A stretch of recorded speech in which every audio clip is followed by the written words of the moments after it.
اعوذ باللہ من الشیطان الرجیم بسم اللہ الرحمن الرحیم۔ اللہ تبارک و تعالیٰ کے نام سے شروع جو بڑا مہربان اور نہایت رحم کرنے والا ہے۔ دنیا کی تاریخ میں ایسے بہت سارے بادشاہ اور فرعون گزرے ہیں جن کو ان کی بادشاہت اور دولت کے نشے نے مغرور بنا دیا اور وہ تکبر میں آ کر خدائی کا دعویٰ کر بیٹھے۔ یہ بدبخت لوگ اپنی بے شمار مال و دولت اور بادشاہت کے نشے میں بدمست ہو کر اللہ تبارک و تعالیٰ کی وحدانیت کو للکارنے لگے اور معاذ اللہ خدائی کا دعویٰ کر بیٹھے۔ اس کے باوجود بھی اللہ تبارک و تعالیٰ نے ان کی طرف بے شمار انبیاء کرام کو مبعوث فرمایا اور ان کو ہدایت کی طرف بلایا، لیکن یہ بدبخت لوگ اپنی سرکشی اور انا پر اڑے رہے اور اللہ تبارک و تعالیٰ کی وحدانیت کا انکار کرتے رہے۔ پھر جب یہ لوگ قابل ہدایت نہ رہے تو اللہ تبارک و تعالیٰ نے ان بدبخت لوگوں کو عبرت کا نشان بنایا اور ان لوگوں کو تباہ و برباد کر کے رکھ دیا اور ان لوگوں کے نام و نشان کو صفحہ ہستی سے مٹا دیا۔ اللہ تبارک و تعالیٰ نے ان جھوٹے خدائی کے دعوے داروں کو ایسی عبرت ناک موت دی کہ آج بھی لوگ ان سے عبرت حاصل کرتے ہیں۔ پیارا دوستو، خدائی کا دعویٰ کرنے والے بدبختوں میں سے ایک بدبخت شداد بھی تھا جس نے اللہ تبارک و تعالیٰ کی وحدانیت کو للکارا اور سرکش اور نافرمان ہو گیا۔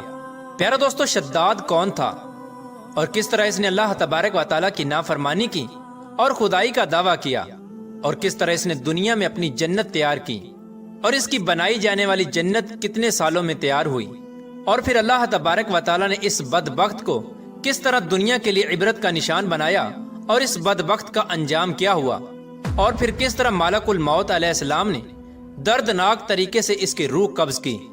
پیارے دوستو، ان تمام تر سوالات کے جوابات قرآن و حدیث کی روشنی میں آج کی اس ویڈیو میں ہم آپ کو بتائیں گے، لہٰذا آپ سے گزارش ہے کہ ہماری اس ویڈیو کو اینڈ تک ضرور دیکھیے گا۔ پیارا دوستو، شداد اس قوم کی نسل میں سے تھا جو دنیا کے سب سے طاقتور ترین قوم تھی، جس کو قوم عاد کہا جاتا ہے۔ اس قوم کے بارے میں اللہ تبارک و تعالیٰ قرآن پاک میں ارشاد فرماتا ہے کہ ان کے جیسی قوم نہ اللہ تبارک و تعالیٰ نے ان سے پہلے پیدا کی اور نہ ہی ان کے بعد کسی قوم کو پیدا کیا۔ قوم عاد احقاف کے اندر آباد تھی۔ احقاف ایسی جگہ تھی جہاں ریت کے بہت ہی بلند و بالا ٹیلے تھے، اور احقاف کا یہ علاقہ یمن اور عمان کے درمیان بکھرا ہوا تھا۔ اس علاقے کے اندر قوم عاد 8,500 سال پہلے آباد تھی۔ اس قوم پر اللہ تبارک و تعالیٰ کا یہ خاص کرم تھا کہ اللہ تبارک و تعالیٰ نے اس قوم کو دنیا کی سب سے طاقتور قوم بنایا تھا۔ اس کے ساتھ ساتھ اللہ تبارک و تعالیٰ نے اس قوم کو سرسبز و شاداب باغات اور وافر مقدار میں کھیت عطا فرمائے تھے۔ اس قوم کے پاس بے شمار جانور تھے اور پینے کے لیے میٹھا پانی تھا۔ اس کے علاوہ بھی اللہ تبارک و تعالیٰ نے اس قوم کو بے شمار نعمتوں سے نوازا تھا۔ چنانچہ اس قدر مال و دولت اور نعمتوں کی فراوانی کی وجہ سے یہ قوم بھٹک گئی اور اللہ تبارک و تعالیٰ کی نافرمان قوم ہو گئی اور یہ باغی ہو گئے۔ ان کی ہدایت کے لیے اللہ تبارک و تعالیٰ نے حضرت ہود علیہ السلام کو ان کی طرف مبعوث فرمایا۔ حضرت ہود علیہ السلام اس قوم کو اللہ تبارک و تعالیٰ کے حکم سے تبلیغ کرنے لگے اور اللہ تبارک و تعالیٰ کی وحدانیت کی طرف بلانے لگے، لیکن یہ قوم اپنے کفر و شرک سے باز نہ آئی اور حضرت ہود علیہ السلام کا مذاق اڑانے لگی۔ شداد جو کہ اسی قوم کی نسل میں سے تھا، وہ اس قوم کا بادشاہ تھا اور یہ 2 بھائی تھے۔ روایات میں آتا ہے کہ ایک کا نام شداد تھا اور ایک کا نام شدید تھا۔ شدید پہلے بادشاہ بنا اور وہ فوت ہو گیا۔ اس کے فوت ہو جانے کے بعد شداد نے حکومت سنبھالی اور اس طرح یہ دنیا کی سب سے طاقتور قوم عاد کا بادشاہ بن گیا۔ پیارا دوستو، شداد ایک وسیع و عریض سلطنت کا بادشاہ تھا۔ شداد کی یہ بادشاہت یمن سے لے کر عراق تک اور بعض روایات کے مطابق ایران تک پھیلی ہوئی تھی۔ شداد نے اپنی طاقت کے زور پر بڑے بڑے بادشاہوں کو اپنے زیر کر لیا تھا۔ چنانچہ اس بدبخت کو حضرت ہود علیہ السلام نے سمجھانے کی بہت کوشش کی، لیکن اس کا دل بھی بند تھا۔ چنانچہ جب حضرت ہود علیہ السلام نے شداد کو اللہ تبارک و تعالیٰ کی وحدانیت کی طرف بلایا اور ایک خدا کی عبادت کرنے کا حکم دیا، تو اس وقت شداد اور حضرت ہود علیہ السلام کے درمیان ایک زبردست مکالمہ ہوا، جس کے نتیجے میں شداد نے حضرت ہود علیہ السلام سے پوچھا کہ اگر میں اللہ تبارک و تعالیٰ پر ایمان لے آؤں تو مجھے کیا حاصل ہوگا؟ تو اس وقت حضرت ہود علیہ السلام نے شداد سے فرمایا کہ تم پر جنت حلال ہو جائے گی۔ جنت کا نام سنتے ہی شداد حضرت ہود علیہ السلام سے پوچھنے لگا کہ یہ جنت کیا ہے؟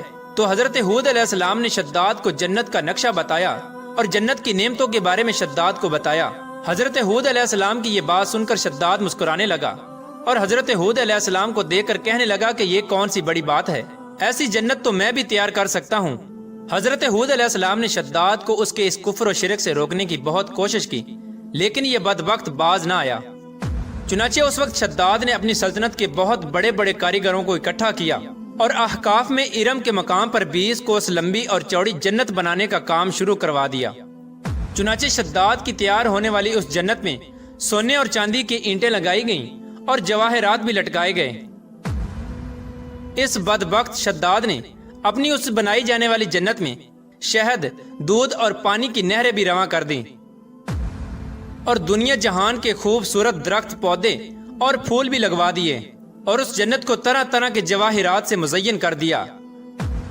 قوم عاد چونکہ پہلے ہی بلند و بالا پہاڑوں کو تراش کر محلات بنانے کے اندر ماہر تھی اور شداد کی سلطنت میں تو یہ فن عروج پر تھا، چنانچہ ریت کے ان بلند و بالا ٹیلوں پر بہت بڑے بڑے ستون کھڑے کر دیے گئے اور ان بلند ستونوں پر بڑی بڑی سونے اور چاندی کی عمارتیں بنا دی گئیں۔ شداد نے یہ فیصلہ کیا تھا کہ جب تک اس کی بنائی جانے والی جنت تیار نہ ہوگی اس وقت تک وہ اپنی جنت کے اندر قدم نہیں رکھے گا۔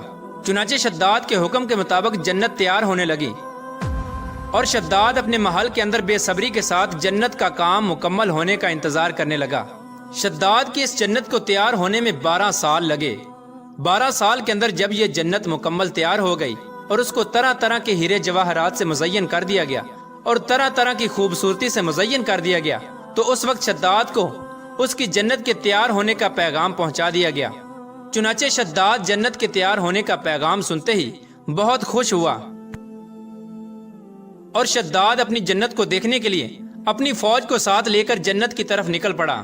چنانچہ شداد ابھی جنت کے دروازے پر پہنچا ہی تھا کہ اس نے اپنے سامنے ایک شخص کو کھڑا دیکھا۔ شداد اس شخص کو دیکھتے ہی پہچان گیا اور اپنے حواریوں سے کہنے لگا کہ یہ شخص مجھے جنت میں داخل نہیں ہونے دے گا۔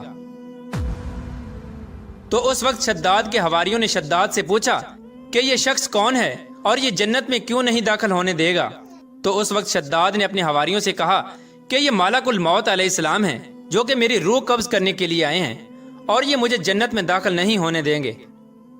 اس وقت شداد بدبخت ملک الموت علیہ السلام سے عرض کرنے لگا کہ مجھے صرف اپنی جنت میں قدم رکھنے کی مہلت دے دی جائے، لیکن اللہ تبارک و تعالیٰ کی طرف سے مقررہ فرشتے نے جواب دیا کہ مجھے اللہ تبارک و تعالیٰ کی طرف سے حکم ہے کہ میں تجھے تمہاری جنت کے اندر قدم نہ رکھنے دوں۔ شداد ملک الموت علیہ السلام کے سامنے بہت رویا اور گر گڑایا، لیکن ملک الموت علیہ السلام نے اللہ تبارک و تعالیٰ کے حکم کی تکمیل کرتے ہوئے شداد کی روح قبض کر لی۔ چنانچہ شداد کی موت کے بعد حضرت جبرائیل علیہ السلام نے ایک زوردار چیخ ماری اور شداد کی بنائی ہوئی ساری جنت زمین کے اندر دھنس گئی اور غائب ہو گئی۔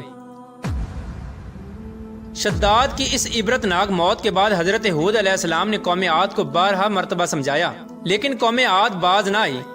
حالانکہ شداد کا یہ انجام قوم عاد کے لیے کافی تھا، لیکن جب انسان کی عقل پر غرور کا پردہ ہوتا ہے تو چاہے شداد ہو یا شدید، اس کو کسی کام کا انجام دکھائی نہیں دیتا۔ حضرت ہود علیہ السلام نے قوم عاد کو شداد کا انجام بتا بتا کر ڈرانے کی کوشش کی، لیکن قوم عاد باز نہ آئی اور اسی طرح اللہ تبارک و تعالیٰ کی نافرمانیاں کرتی رہی، یہاں تک کہ حضرت ہود علیہ السلام مایوس ہو گئے۔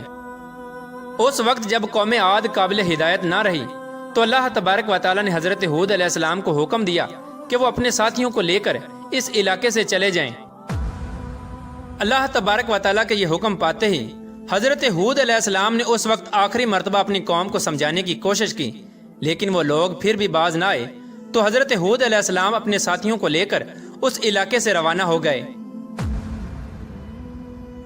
چنانچہ ان کے جانے کے بعد اللہ تبارک و تعالیٰ نے قوم عاد پر خوفناک آندیاں مسلط کر دیں۔ اللہ تبارک و تعالیٰ کی طرف سے آنے والی وہ خوفناک آندیاں اور طوفان 7 راتیں اور 8 دن تک چلتی رہیں، یہاں تک کہ وہ پوری قوم اپنے بلند ستونوں اور سونے اور چاندی کی عمارتوں سمیت زمین کے اندر دنسا دیے گئے اور غرق کر دیے گئے۔ اور اللہ تبارک و تعالیٰ نے اس قوم پر اس قدر دردناک عذاب نازل فرمایا کہ اس قوم کا نام و نشان تک نہ رہا۔ جس وادی کے اندر بڑے بڑے بلند و بالا محلات تھے، وہ تمام کی تمام وادی ایک ریت کے صحرا کے اندر تبدیل ہو گئی قوم عاد کے اس علاقے کو اللہ تبارک و تعالیٰ نے اس طرح زمین کے اندر غرق کر دیا کہ وہاں پر صرف اور صرف ریت کے ٹیلے باقی بچے اور کسی بھی چیز کا نام و نشان نہ بچا۔ پیارے دوستو، اس طرح اللہ تبارک و تعالیٰ نے شداد اور اس کی قوم کا عبرت ناک انجام کیا اور ان لوگوں کو صفحہ ہستی سے مٹا دیا۔ اللہ تبارک و تعالیٰ سے دعا ہے کہ اللہ تبارک و تعالیٰ ہمیشہ اپنے حضور عاجزی اور انکساری کے ساتھ زندگی گزارنے کی توفیق عطا فرمائے اور حضور صلی اللہ تعالیٰ علیہ وآلہ وسلم کے بتائے ہوئے راستے پر چلنے کی توفیق عطا فرمائے۔